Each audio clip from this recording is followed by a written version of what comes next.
All right, what is up, guys? Welcome back to the channel. Welcome back to DVDs, Nuts, and Popcorn. I am your host, the PMM, the Physical Media Mack.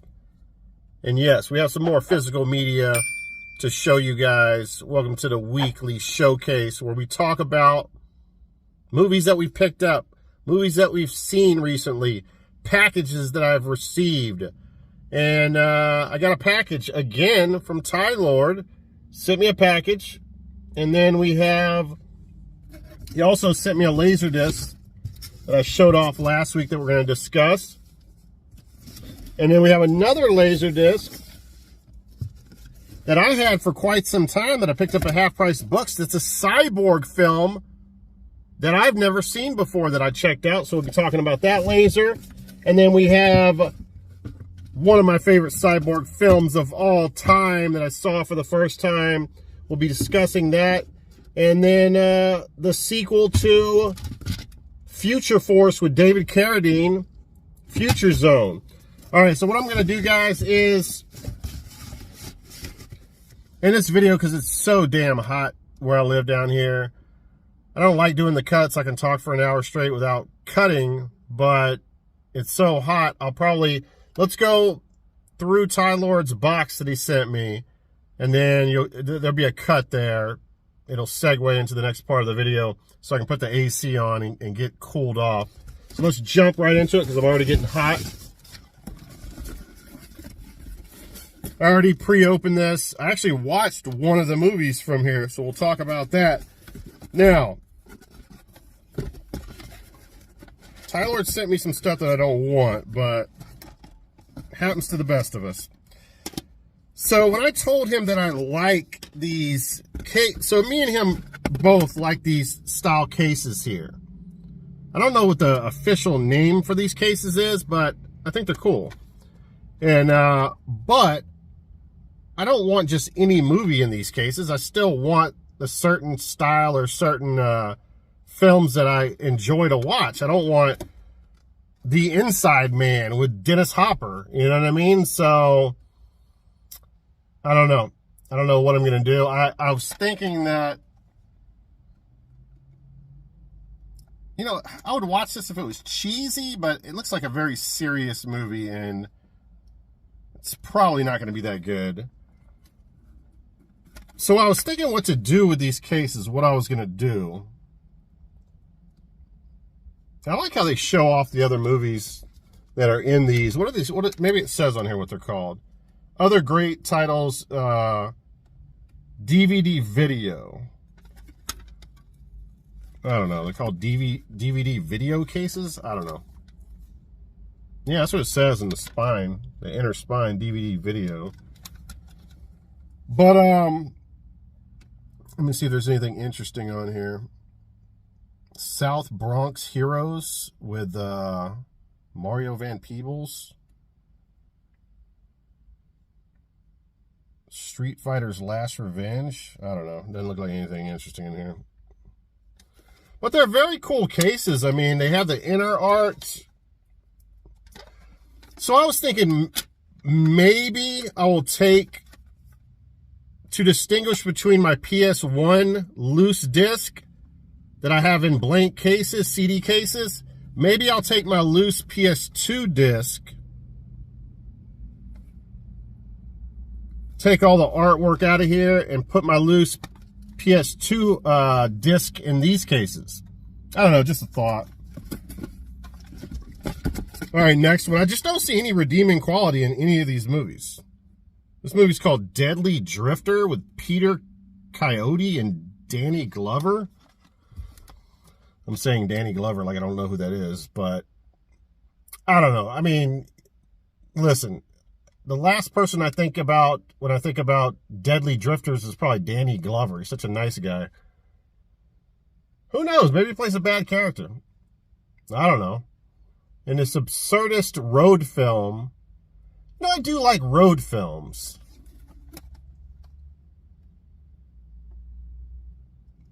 All right, I'll give this movie a chance. It says Rex Peter Coyote sets out from counterculture locale of Greenwich Village On the farcical journey, he encounters everything from radical conspiracies and political paranoia to sex, drugs, Gurus. Drugs, Gurus? What the fuck is Gurus? Marriage and the New Age movement. That sounds horrible. That sounds nothing like a movie that would be called Deadly Drifter. Reading the synopsis says nothing about no cross. To me, it does not express putting a cross and skull on your cover. I don't know. That's a terrible description.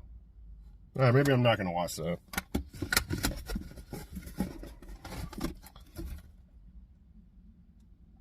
And I like Gary Busey, don't get me wrong, but this does not seem like the kind of movie that I'm going to like. I mean, if he sent me Let's Get Harry in this movie, I'm going to friggin' jump up for joy. I'm going to be ecstatically, you know, I'm going to lose my mind. But this is no Let's Get Harry. The Girl Next Door. Gary Busey. Polly Shannon sounds familiar. Henry Cerny. I don't know. I'm not going to read all these. I'll just bore everyone. Another movie I have absolutely no interest in. TV Classics Collector's Edition. The World's Most Famous Detectives. This looks like something from the 50s or 60s. What is this from? Looks horrible. I don't know, guys. All right, you got Burt Reynolds. Now, I don't want to just say that he was only good in Smokey and the Bandit movies. He's been good in a lot of stuff. You know, he was even good in the porn movie with Marky Mark, Boogie Nights. He was good in... he's been good in a ton of stuff, but he's also been in some horrific movies. Like, he's had definitely a tumultuous up and down type of career.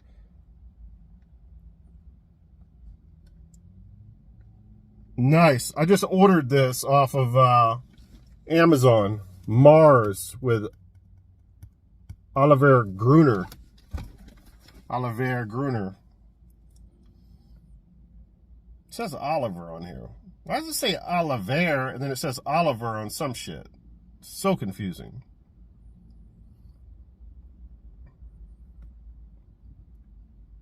But there's a lot, like, okay, so these style cases, you can see there's a lot of good movies. Find these movies, Tylord. I want these movies. I want Bloodsport 4, if I'm reading that correctly. Good Cop, Bad Cop with Lorenzo Lamas. We got we got Tiger Claws. Oh, hell yeah. Tiger Claws looks badass. We got Undercurrent with Lorenzo Lamas. Come on, man. Your Rasputins can do it. And by the way, I think I'm the one that taught Tylord to put stuff in between here to keep the cases in, or the disc in there from flying out. I found like 4 movies with the disc falling out. And I know we kind of do it differently when it comes to movies. You know, video games, we always did it, but now it seems like with movies, we're not doing it. And I admit, I haven't been doing it either. But, yeah, I found a lot of discs popped out. And he was saying that idea about the popcorn. Well, you put no popcorn in any of these movies. I would like to see a nice little popcorn packing peanut in each one of these to hold the disc down. I sound like I'm complaining too much. I'm just giving my boy a hard time. All right, I'm ready to turn the AC on, so let's get through this real quick. All right, next up here we have, this is the first factory sealed one. Watch this be worth like $700 or some shit. Marlon Brando. This is like my mom. This is before my time. This is stuff like my mom would watch. One-Eyed Jacks.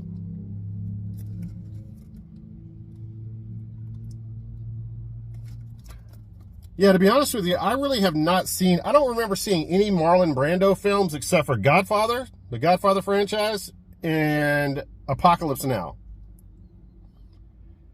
And what else was he in? I mean, I know he's been in a ton of stuff, but I've only seen him in 2 or 3 movies. Says it's a true masterpiece.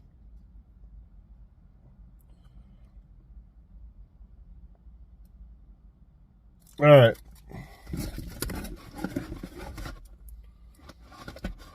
God, I don't think I'm going to make it. I'm going to pass out from the heat. All right, we have Michelle Pfeiffer in Power, Passion, and Murder. This looks like something that'd be on Lifetime. Definitely the poster child for Lifetime.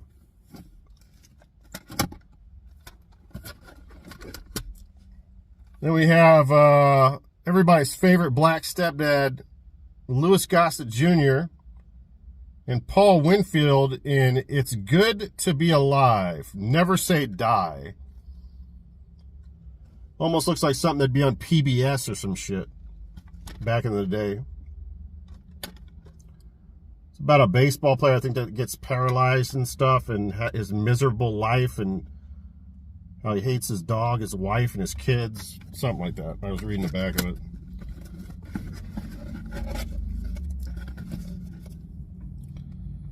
All right, this I might check out. It's got cheesy Eric Roberts in it. It's got cheesy Ron Perlman in it. And it's got a ridiculous cover. This is probably right up my alley. The King's Guard.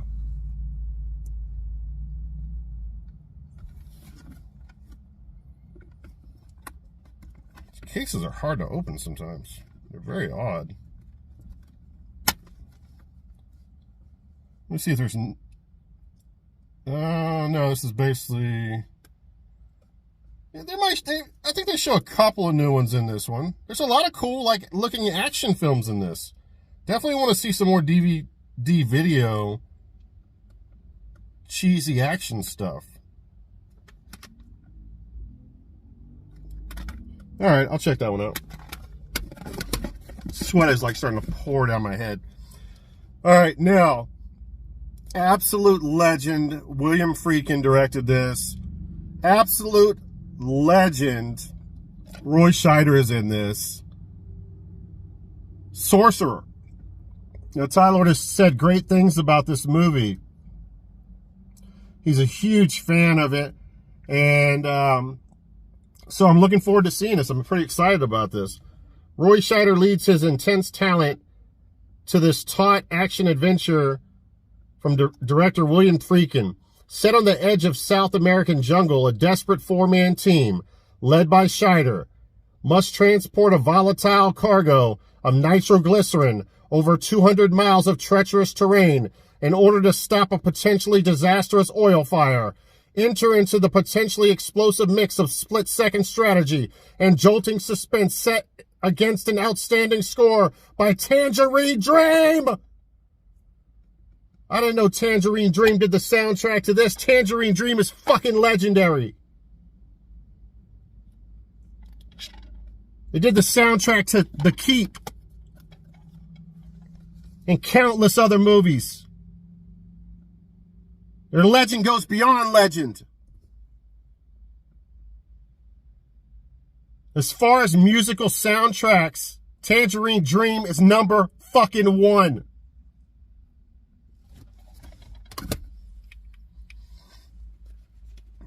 All right, so obviously rabbit hole I fell into was a cyborg rabbit hole. You know, you guys are probably wondering, what the fuck happened to horror on this channel? We'll get back to it. There's only so many cyborg movies I can watch, right? Now, also fell down the rabbit hole of ninja movies. Now, did a lot of research on ninja movies when I was buying ninja movies, and for a newer post-2000 ninja film, this actually got some good reviews, And yeah, a lot of people are fans of it. So I definitely will be checking this out. Unfortunately, it's got some artwork damage right there. Not a big fan of that. But, you know, I can upgrade it. This is like a Dollar Tree type of movie that you see at Dollar Tree. And, yeah. You know, somebody on the back says the greatest ninja movie of all time. You know what I mean? Like, that ain't fucking happening. But, you know, check out some newer ninja stuff. I'm not really big on the newer stuff, but we'll see. I'll give it a fair and impartial opinion on it. All right, a movie that I've been wanting to watch for a long freaking time, and glad to have a physical copy of it. I think there was a YouTube. I started to watch it on YouTube, but it looks so bad. The transfer on there was terrible. So I'm sure this will look better.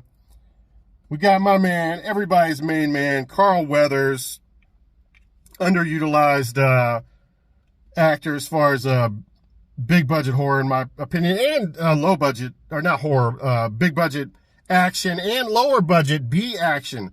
Carl Weathers, he should have been in a lot more films as a lead character.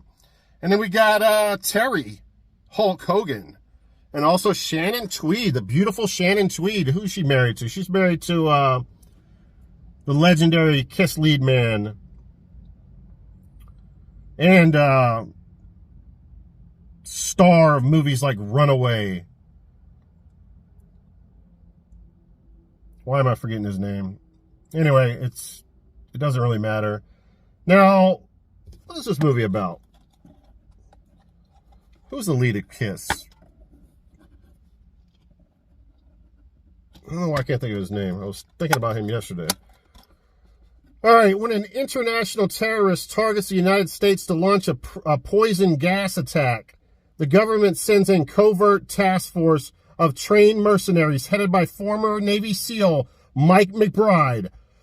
Oh, Terry Hulk Hogan, together with Roy Brown, Carl Weathers of Rocky, and Hunter Wiley, Shannon Tweed. McBride is forced to race against time to defend the threat of nuclear devastation. Only this time, their first strike will be their last chance. I give that a C-, the synopsis. An elite strike force that shows no fear. That's even kind of weak. But, yeah, man, heard great things about this. Look forward to watching this, man. Thank you for that, man. Really appreciate that.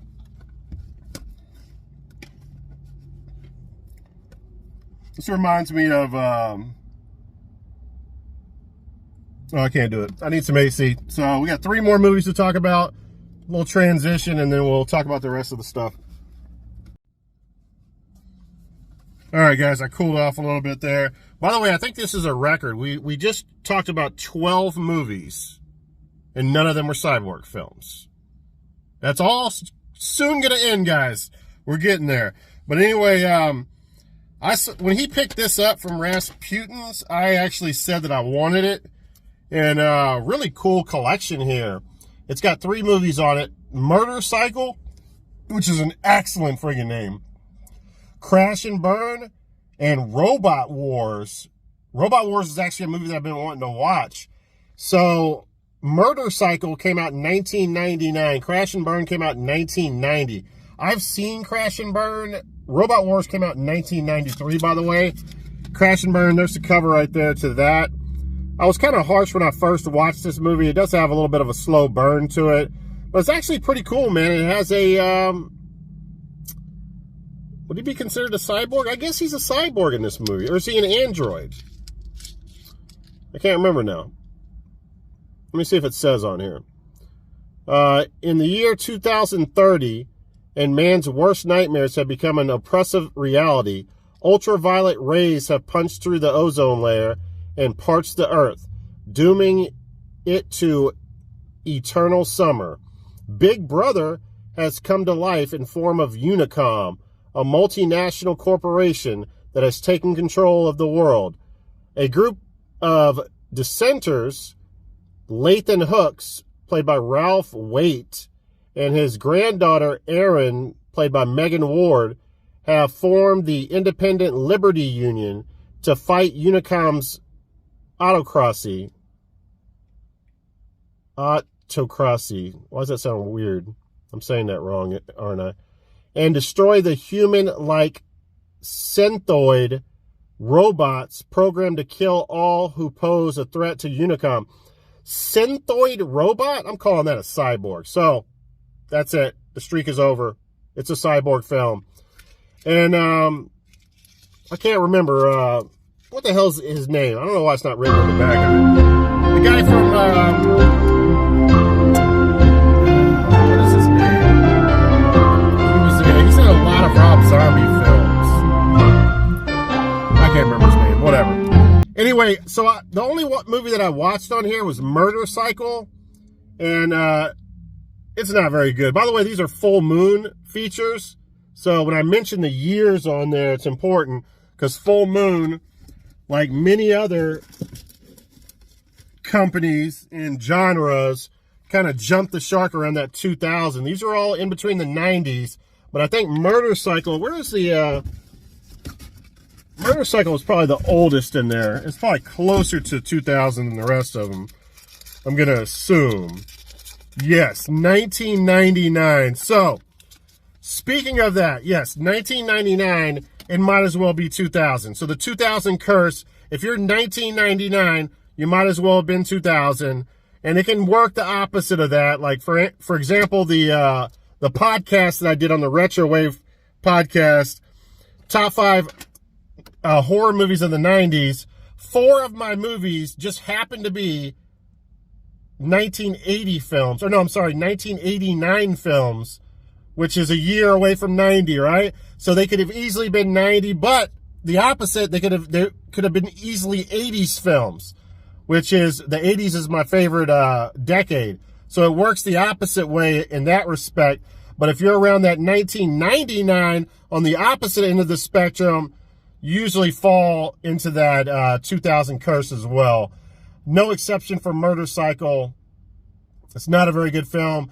But, man, the fucking motorcycle's badass, and it shoots laser beams, guys. I mean, come on. And I just love great movie titles. Murder Cycle is an excellent movie title. Just like Kill Cruise, just like Aqua Slash, just like, what's another good example? Just for the fact that the movie's called Murder Cycle, it earns a spot on my shelf, guys. Anyway, Robot Wars is the movie that I definitely want to check out. I've heard good things about that one. MRAS-2 is the most sophisticated weapon system ever built. Recently, the Mega Robot has become used for tours through the wasteland. While on such a tour, the MRAS-2 is attacked by the Murdergans, the Murdagians, who hijacked the MRS-2, or MRAS-2, to destroy Los Angeles. Oh, shit. So, yeah, really cool. The best part of these are all on their own separate DVDs. The case is broken on this, by the way. I'm probably going to have to swap it out. But very nice, man. The Murder Machine set. Demonic Devices of Pure Evil.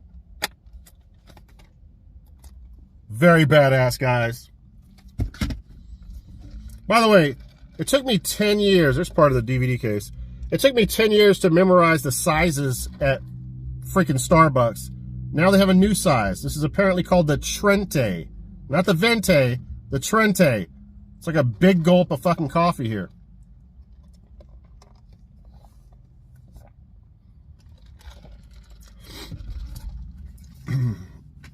All right, let's get into this. Tylord loves sending me gay movies. We got a gay film here, guys. I'm pretty sure this is a gay film. And if I were to look at this cover, I've read nothing up on this movie. I don't really know too much about it. But I tell you this, it was the best picture, and surprisingly to me, 1969. I thought this was like a 70s film. So, best movie of 1969. And just by looking at the cover, I want to say that John Voight, I was going to call him Jack Voight, John Voight's character right there with the cowboy hat, is probably from somewhere like Nebraska, Iowa, possibly. And for some reason, he moves to, I don't know, Cleveland, New Jersey, somewhere like that. Then we have Dustin Hoffman's character. He meets Dustin Hoffman, and John Voight is young, impressionable, naive. And Dustin Hoffman here, cigarette-smoking Hoffy boy, is a hustler, is a pimp, and he starts pimping John Voight's character to men through the streets of New Jersey.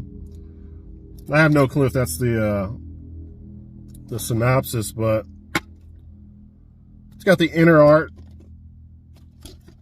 Probably has the chapter selection. Oh yeah, it's got some little storyboard going on here. Very nice, very nice. All right, let's see how close I was to pegging this movie. No homo. Let me see.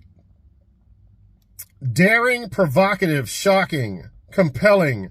Nearly 30 years after its original release, Midnight Cowboy is still heartbreaking and timeless. All right, I'm not going to read all the reviews. All right, win. Joe Buck, which, by the way, is the voice of, like, baseball games and football games, and Joe Buck, right? Voight's character, a good-looking, naively, naive, I use the word naive, naively charming Texas boy. Okay, I was wrong. Texas, Nebraska, Iowa. I'm from Texas, so I'm not going to say that the same place, but still. Makes his way to the Big Apple. I said New Jersey, I said Cleveland, I was about to say New York. I'm very close here. To seek his fortune, the only wealth he finds is in the friendship of Ratso Riso, Hoffman's character, a scrounging, sleazy, all right, pretty close here, small-time con man with big dreams, living on the tattered fringe of society. These two outcasts develop an unlikely bond, one that transcends their broken dreams and get rich quick schemes, and makes Midnight Cowboy that rarest of things. A film every bit as moving now as it was. Oh, they're not going to tell us. They're not going to tell us if he pimped him out. I got the feeling he did. I got the feeling I hit this right on the fucking nail head.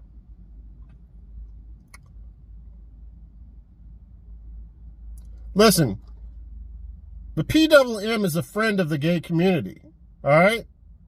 Don't be sending me gay films thinking it's going to bother me. I championed the gay film Cruising with gay Al Pacino. When everybody else was against it and talking crap about it, the PWM championed Cruising, baby. And I will champion this movie if I have to. Somebody's got to step up. All right, next up, I'm about to die of heat.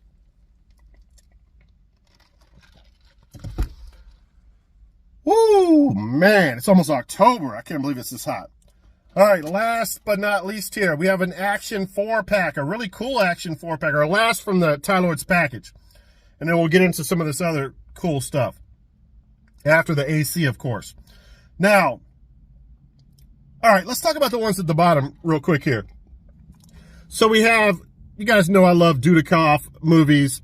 Now, I already own Bounty Hunters with Michael Dudikoff. And so I watched that already. I did enjoy it. I thought it took a while between Dudikoff and the female character to get like a really good camaraderie on screen and work together as that kind of that buddy. They're not cops, they're bounty hunters, but like kind of like a buddy cop role, but a bounty hunter to bounty hunter, buddy, girlfriend, boyfriend type of,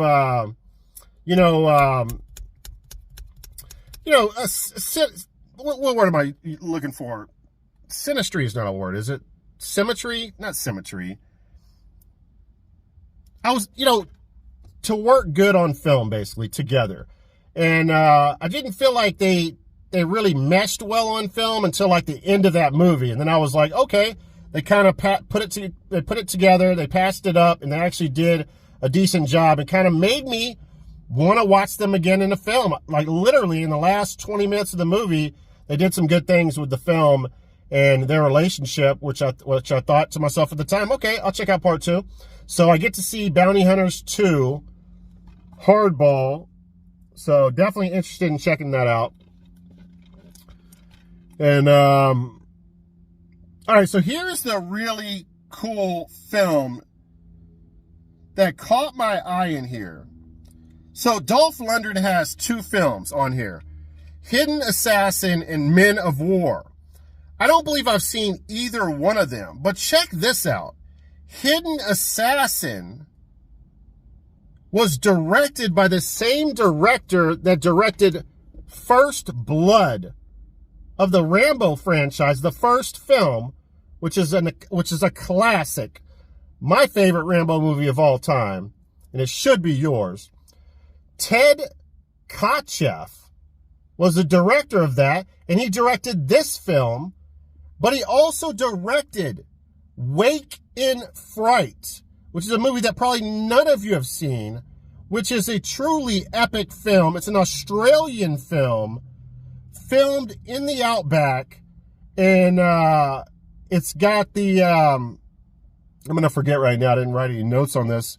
It's got the, the doctor from Halloween, whatever his name, he's young in Awake in Fright, but I'm not going to go into Awake in Fright, guys. I do want a physical copy of that, but that is just a truly epic film that more people need to check out. When I get the physical copy of it, I'll go into more detail about it. He also directed Uncommon Valor. So this guy's got some heavy hitters under his belt. So I am definitely interested in seeing Hidden Assassin for sure. And then next up we have Men of War, which these look like they're all pre the Cursed 2000s. I'm pretty certain, or I'm praying. I don't know if I can get a year off of these. Probably not. No, it doesn't look like it. All right, we can only pray that it's in the 1990s and not the 2000s. It looks like it. Dolph Lundgren looks fairly young on the cover, so I'm hoping these are 90s films. All right, guys, that is Tylord's package. I appreciate it, brother. Lots of cool stuff in there, and I'm going to get some AC. All right, I was trying to think of Shannon Tweed's husband, the lead singer of Kiss, of course, Gene Simmons. Amazing bad guy in films. Really an underrated actor. Love him in Runaway. All right, now, I'm a big fan of this franchise, man. I even like Future Force better now that I've seen Future Zone. And I think I like Future Zone better than Future Force. And it probably has something to do with Ted Pryor is in Future Zone, and David Pryor, his brother, rest in peace, I believe, I think he's dead now, directed it, and yeah, it has a lot to do with it. Now, I've been doing some research on this. Apparently, like, on the internet, there's this thing going around where I guess Carradine, or David Carradine's character, David Carradine's, not his character, David Carradine, can I speak, is like a big alcoholic, and that he was drunk during a lot of the takes of these movies, which is really funny. Like, I could kind of see that from the first film. He did play kind of a drunken character. He's even drinking in Future Zone. He's crushing like Budweisers or PBRs and shit. So I don't know. There might be some truth to that. I feel like he was less drunk in Future Zone though than he was in Future Force for some reason or another. But again, Ted Pryor is in this film, and I'm not going to give you know, I know Tylord will eventually see this if he hasn't seen it, so I don't want to spoil it, but Future Zone has a twist to it, and it has to do with Ted Pryor, and Ted Pryor is a young guy in this film, and he just shows up out of nowhere, and it becomes this kind of buddy cop. At first, there's like a lot of, you know, like a lot of movies are, when you're the older cop is with the younger cop, and he's trying to teach him, like, you know, like on Training Day or some of the Clint Eastwood films or countless other movies. It has that quality to it, where David Carradine is the older cop, the smart guy, and Ted Pryor is the young gun. And but anyway, Ted Pryor's character wears a see-through shirt in this movie with a leather jacket. It is fucking phenomenal. And the other funny thing about both of these films is David Carradine's character has, which I call the power glove. This thing could like blow up a jet fucking plane, like a full-size fucking plane. And for whatever reason, he's running around like he's in the fucking Wild Wild West, you know, with a gun in a fucking holster and like OK Corral style gunslinging. All he has to do is pull this fucking glove out, and just he could end any enemy just like that. For some reason, he only pulls it out at the very end of the movie. They do it in both films. And I'm going to be honest with you, man. I wish there was a trilogy to this. And I think it's water under the bridge now, but, you know, wishful thinking. But there's also a funny scene in this movie where I think I mentioned it in my last video when I was talking about Future Force. They have like they have TV screens in the cars, but they're in like these old beater cars, and they're trying to make it look like high technology, but it almost looks like little old school CRTVs, you know, like miniature TVs in their cars. But there's a scene where Ted Pryor and David Carradine is it Carradine or Carradine? I don't know. I always get into that where I'm like mixing up the vowels or whatever. David Carradine. It's not Carradine.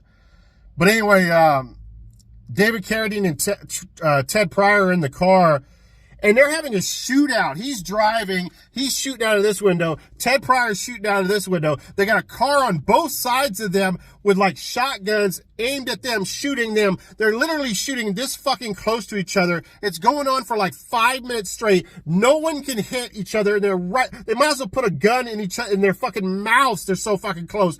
No one's hitting anyone. And his wife comes over the TV and she's like, "When are you coming home? What is going on?" It's like so fucking hilarious, man. She's like going off on him.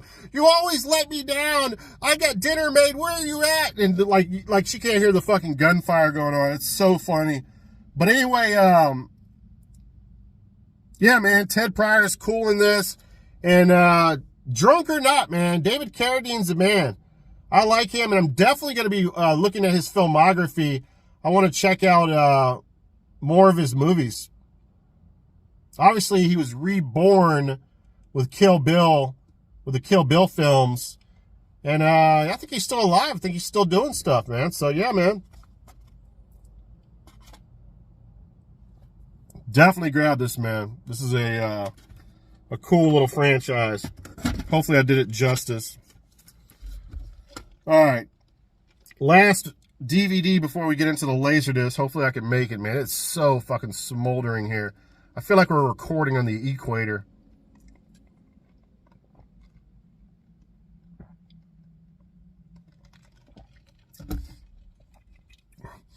All right, so I've seen a lot of cyborg films, as you guys know. And I gotta say, TForce really took me by surprise. This is a standout movie compared to the majority of the cyborg films that I've seen.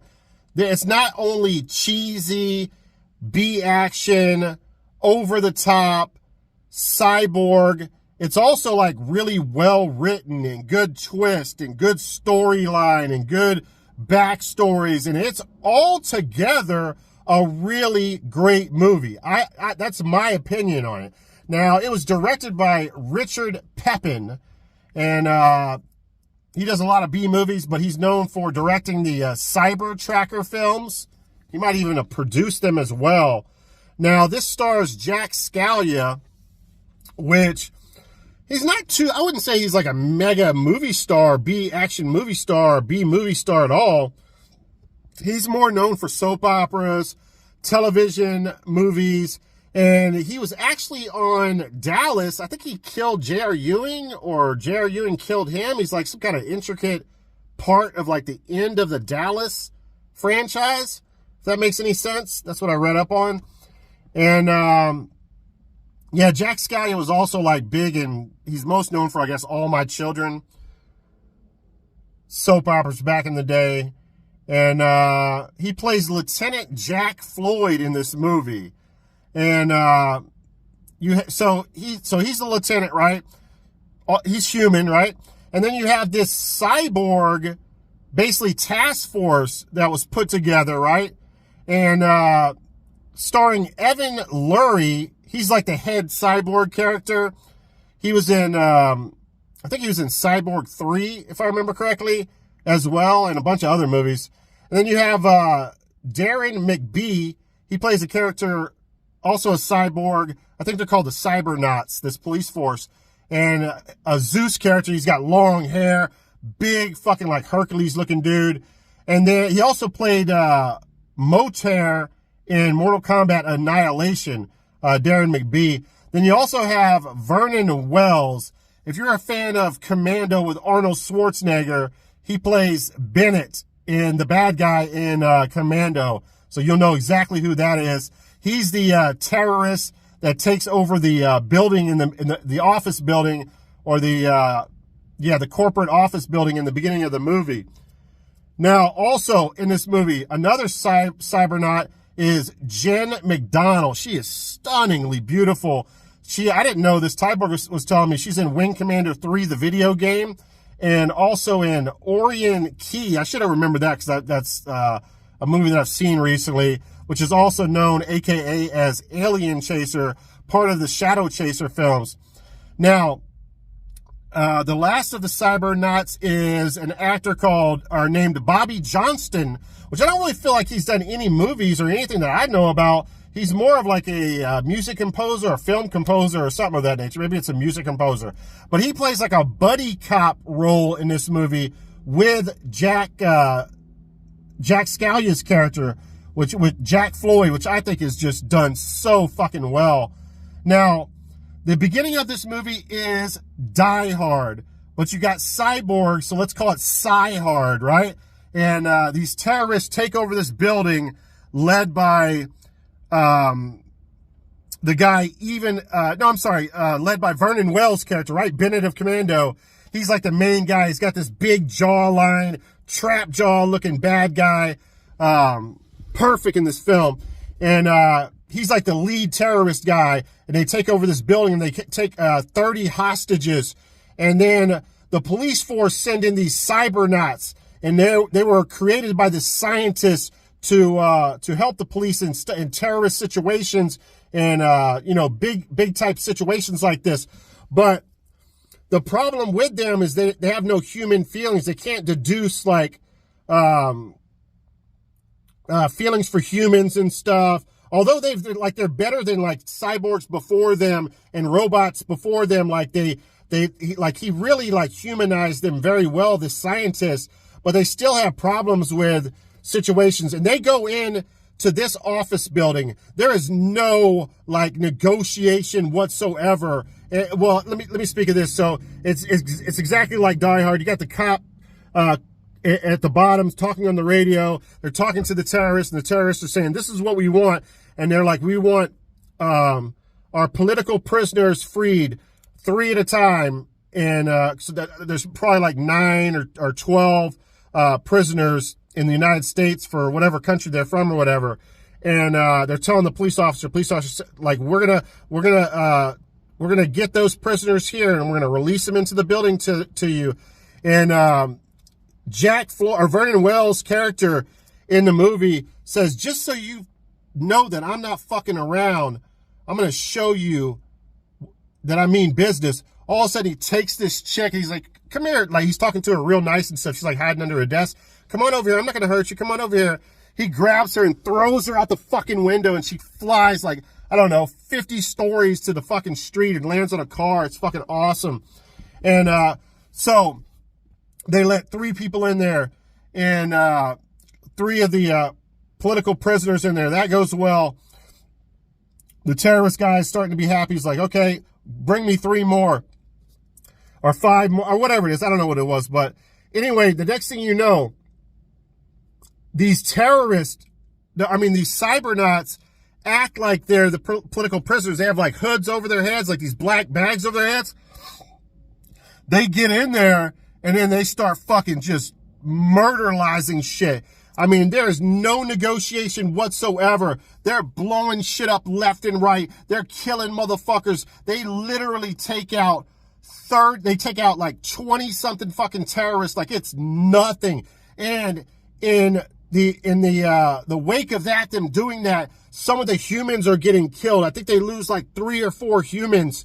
And basically at the end, the terrorist guy, they try to get away and they get into a helicopter, and Jack Scalia's character gets in there. Now Jack Scalia, the lieutenant's in there, the human guy, he gets into there, and I think he's the first on the roof, and he sees the helicopter, but he won't shoot at it because he doesn't want, it to blow up. He's not trying to kill anybody. And they have like a prisoner too. Oh yeah, they have like a female or whatever that they held hostage, so he doesn't want to kill the female. But then one of the cybernuts, the head cybernut, gets up there and fucking like shoots it down with a bazooka. And so they don't give a fuck. They're not worried about humans and stuff. They're just worried about their job because they're cyborgs and they don't know better, I guess. So now the mayor, which I guess Jack Scalia used to bang the mayor or something. I can't remember what she's played by. She's a really pretty female. I've seen her in a lot of movies too. The mayor sits down with the scientist, Jack Scalia, and like the somebody else, the police force, and tells the scientist, I'm sorry, we're terminating this. It's absolutely finished. You need to terminate each one of these cyborgs. And in this world that they live in, cyborgs are strippers, they're prostitutes, they're waiters, waitresses, bartenders. They play all kinds of different roles and stuff. So it's not like they're saying, we're going to turn them into this or turn them into that. We need to terminate them. They're too dangerous for society. So the scientist goes in and, anyway, one of the cybernuts dies, okay?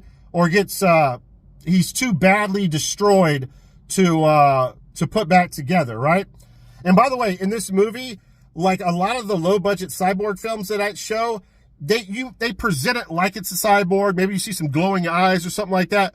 Not in this movie, guys. You actually see like Terminator effects, like real arms and hands that are fucking robotic, and skulls and like certain robotic parts and cyborg parts. You actually see them, man. It's like high budget enough that it pulls off a lot of really cool cyborg effects.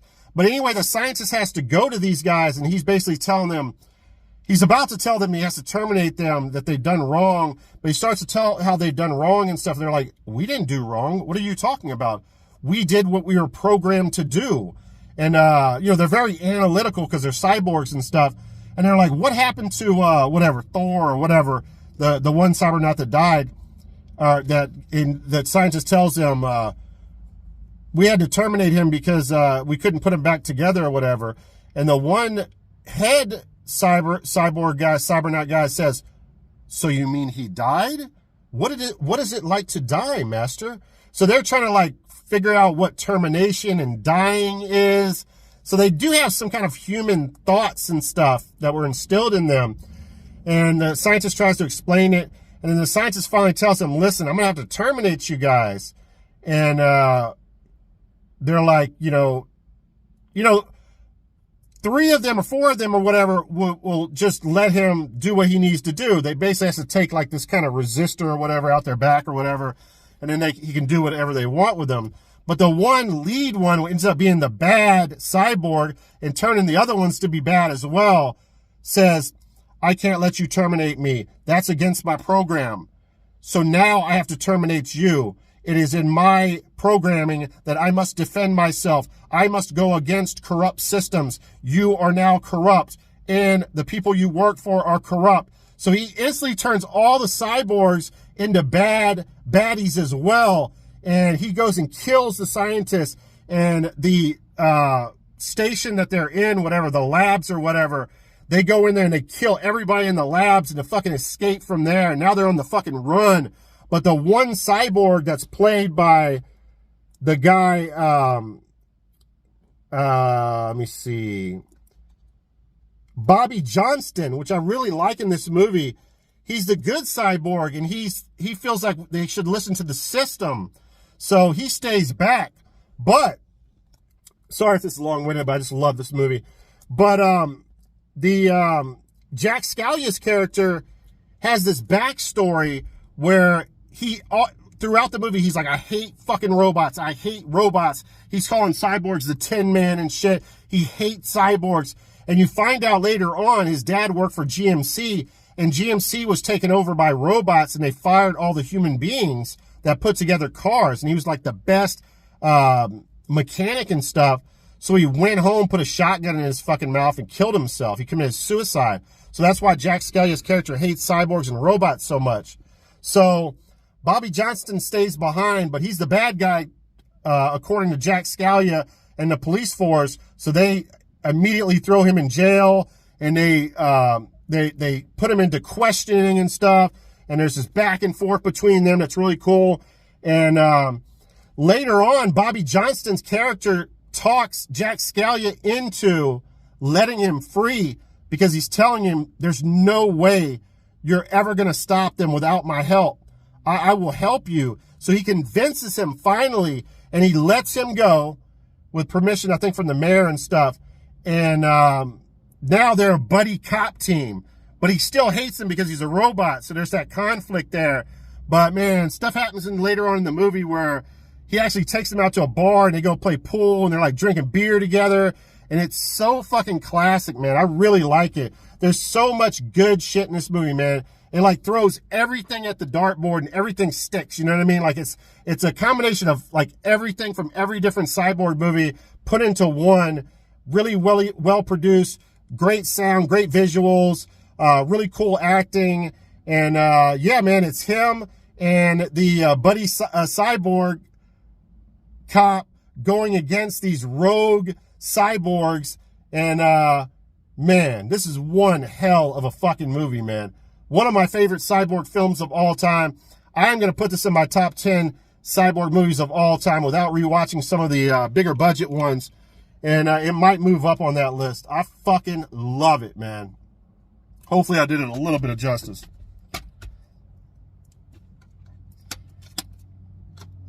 And there's 3 other movies on there where, oh man, I forgot. I don't want to, man, you guys got to watch this movie. There's like the cyborg Jenny, I could talk about this forever. Jenny McDonald and Evan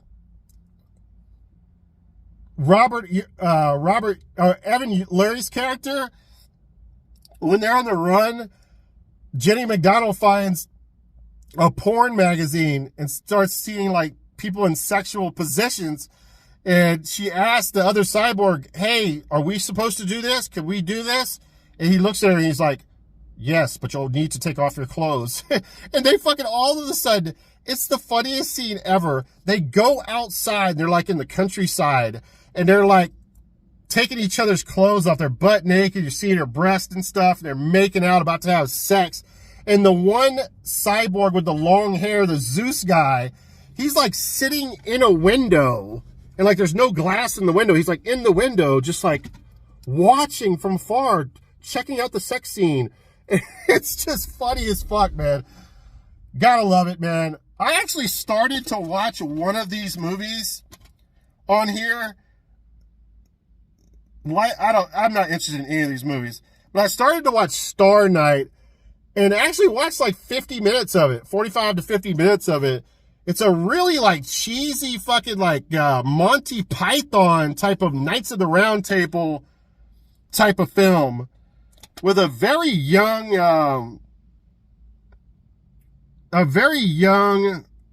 Harvey Keitel trying to win over this princess, and he wants to be knighted by the king, but the king doesn't like him, and the princess meets an alien. It's really bizarre, but I probably will finish watching that one. And holy shit, it says PG-13. It has the princess is nude, and she has the finest ass I think I've ever seen underwater. I think they show her tits too. How can it be PG-13? That's very weird. Anyway. All right, AC. All right, last two films here. We got Laserdisc, baby, my favorite. Now, I showed off Digital Man last week. Tylord sent me this as well. On the internet, it says 1995, but on the back of this Laserdisc, it says 1994. Remember, it's always that 1 year. You got to remember, it could be either year, right? So anyway, Digital Man, I finally got around to see this as a 1995 film starring Matthias Hughes, which is that guy right there. He's the ultimate baddie. He's in a lot of movies. No Retreat, No Surrender 2, I think he's in. And tons of other films. Real big, like Norwegian-looking guy. And, yeah, he's the ultimate baddie. Also in this film is Ed Lauter, who plays General Roberts. And I've talked about him in the past. He was in Raw Deal. He was a coach in Youngblood. He was in Death Wish 3. He always plays like a cop commissioner or, you know, a general or some kind of coach or boss man. And Ken Olant was also in this. He was in Leprechaun with Jennifer Aniston. Now, I did fall asleep halfway in this movie, but it was only because I got up at like 4:30 the other morning for some stupid reason. But anyway, I went back and watched the rest of it the next. So I don't know if I missed like a few minutes or there was parts of it that was a little bit fuzzy, and probably so. But ultimately, I enjoyed this, man. I thought it was a cool movie. One of the stars of this movie is probably this fucking weapon here. Now, something that I will say negative about this movie, I wish they would have explained this gun. Because it's a real interesting gun, and I don't even think I understand it. It has, it runs off of a battery, and it has two cannons on it. So I'm assuming that one shoots like missiles. I think it has like a flamethrower and then some kind of projectile. I don't know. It was a little bit confusing. I just wish they had a brief explanation of the gun, because the soldiers had this weapon too. And you know, if they were kind of talking about it, you know, that would have been kind of badass. But yeah, man, probably need to rewatch it. I'll probably rewatch it next year. Make sure I didn't miss anything. But basically, this guy is a cyborg, and he's sent in by the military because these, let's call them terrorists, steal these launch codes to nuclear weapons, right? So they can blow up the fucking world. Pretty important situation. And they've taken off or whatever, and they're in like some spaceship, or they landed somewhere, and they send him in to get the launch codes. He goes in, blows these motherfuckers to smithereens, takes the launch codes. Then it gets a little bit blurry to me. For some reason, he turns rogue, I guess, or maybe he doesn't turn rogue. I don't know. It gets confusing. But now he has the launch codes, and they want him dead. So they send in this military task force headed by Ken Olant and a bunch of goodies, and they go and they try to go against our boy here. And yeah, man, it's a cool film, cool cyborg movie. And I read the synopsis last week in the last video, so I'm not going to go over that again. And yeah, man, check it out. Happy to have this, man. This is kind of a pricey Laserdisc. I think this is like a $40 Laserdisc. So sought after by B movie collectors, sci-fi fanatics, Digital Man. Sorry if I'm brief with that. I'm hot as hell, and I just want to get this video over. Oh, shit, you know what? I forgot one movie, but I'll be very quick with this movie. Because this is the only movie that I do not really care for. And that says a lot, because I love Michael Dudikoff movies. I left this in the box. I forgot to show this off. This is, again, the 2000 Curse, guys. 1999 film. Yes, it suffers from the year 2000 Curse.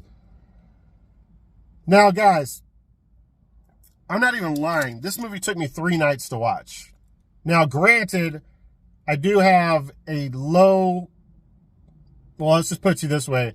I always have a computer next to me when I'm watching movies, so I'll pause the movie, go on YouTube, pause the movie, go on YouTube, pause the movie, go on YouTube.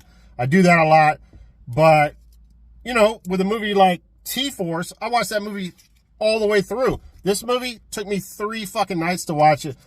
The only movie so far of Michael Dudikoff's that I really didn't enjoy, it's just, you know, it's basically a submarine action-adventure film, and, what are the terrorists up to? I mean, it's nuclear weapons as well. And I don't believe they're in a submarine. I don't believe any of the characters in the movie. They just don't seem real. The Russian baddie is not really that good of a baddie.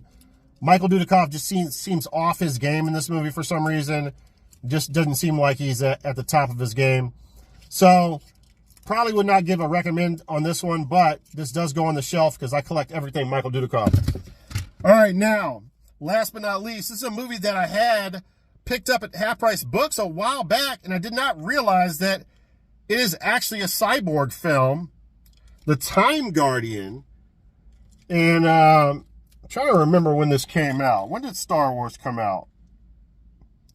This came out in 1990, so this is way, way after Star Wars.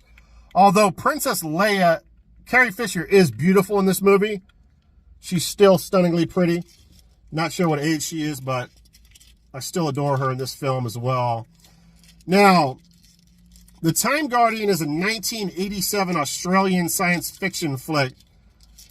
And this movie is basically about the last surviving people and the last city on Earth in a race of cyborgs called the Jin-Diki that travel through time to try and to exterminate them and to take over their city, I guess, for its resources. Now, their city is encapsulated in this force field, and somehow they can travel through time and put their city in different places in time. But the Jin-Diki have figured out how to triangulate some kind of spears to find out their location. So they're constantly finding them when they run away, trying to destroy their force field and attack their city. Now, in this movie, Tom Burlington plays a character named Ballard, and he's a grizzled 41st century soldier. Yes, guys, this takes place in the 40th century. And Carrie Fisher plays a woman named Petra, and she's a 41st century historian who specializes in 20th century technologies and customs, which is perfect for this movie because to get away from the Jin-Diki, they travel back into the 20th century. Okay? Their city does, and they do. And there's a character named Nikki who is played by, let me see. Oh, I don't put her name down for some reason. I don't have her name here. Maybe I can figure it out. Let me see. She's a very beautiful Australian actress.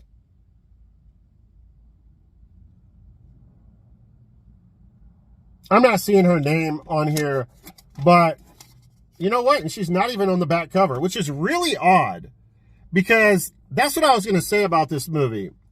So anyway, she's on Earth in the 20th century, the Australian lady, and she's a geologist. So she's one of the main protagonists of the movie. The 3 main characters are Carrie Fisher's character, and our boy Tom Burlington, who plays the 41st century soldier, right? Who is this guy in the back here, in the middle there. He's a badass. I like him in the film. And this Australian geologist. They also have like a Mr. Miyagi character that apparently raised the soldier and taught him like martial arts and stuff, which is pretty funny. And because they travel through time, so they meet all kinds of different people, right? Now, so they travel to the 20th century, and but the city is like invisible. They have to travel down from the city to the 21st century somehow. I don't know if they're floating in space or whatever. And Carrie Fisher and the main protagonist guy character goes down there. They meet the geologist, and the Jindikis they've already come down there, and they're already battling them. And they're like, this is a real dark movie at times. Like, I went into this thinking it was going to be a cheesy film, but it's really fucking dark, man. And those Jindiki characters are fucking like almost like a horror movie type of cyborg. They're fucking evil as fuck. They look scary as fuck. They're dark colors, and they're just some badasses. And but you thought that they would have used Star Wars fame and influence to have Carrie Fisher as a main character in this movie, but she plays a side character. She does get a lot of screen time, but this Australian chick kind of just comes in and outshines and ends up becoming the love interest. And they tease her being the love interest with the main soldier in the beginning of the movie. You think it's being set up that way, and for some reason, they just go away from it. And this Australian geologist chick, they end up falling in love. And by the way, guys, you know, in the style of like old school films like Metro Goldwyn and the movies of the past, like maybe even the Humphrey Bogart movies or whatever, which I've never watched or whatever, but you know, I've seen, you know, previews, or I've seen clips of these films, and kind of not a historian, but I've read into them. A lot of these movies end with a kiss, and I really like that ending to a movie. The movie with Tom Selleck and Gene Simmons, that movie ends with a kiss. Not that Tom Selleck and Gene Simmons is kissing. Actually, Tom Selleck is kissing a beautiful blonde lady. I can't think of the name right now. But I just love it when they end a movie like that, especially a movie that's as brutal as this one. The cyborg war is going on with the humans. And then at the very end of the movie, they just end it with a kiss. And it rolls to credits, man. It's always my favorite way to end a movie. And, yeah, man, I was kind of surprised by this film. I really thought it was good, man. I thought it was a fun time. Let me see. So get set for heart-pounding excitement and the fantastic laser battles in the special effects-filled spectacular of the ultimate conquest of Earth. The Time Guardian, guys. I won't read the back of it because I'm hot as hell. I'll read the top of it. Dean Stockwell, Carrie Fisher, and Tom Burlington battle killer cyborgs through time and space to save the last remnants of the 24th century Earth in this fantastic science fiction thriller with spectacular special effects. Hey, the special effects are good in this as well, man. You know, it's kind of a Star Wars ripoff in certain ways, but I enjoyed it. I like it. I think it had like a $9 million budget, so not bad for a film back in 1989, guys. Check it out. All right, guys, I appreciate y'all checking out the video. Good luck out there finding whatever physical media that you're looking for. I'm the PWM, the Physical Media Mack, and I will be back. I'll talk to you guys in the next video. Check out some cyborg films. Oh, yeah.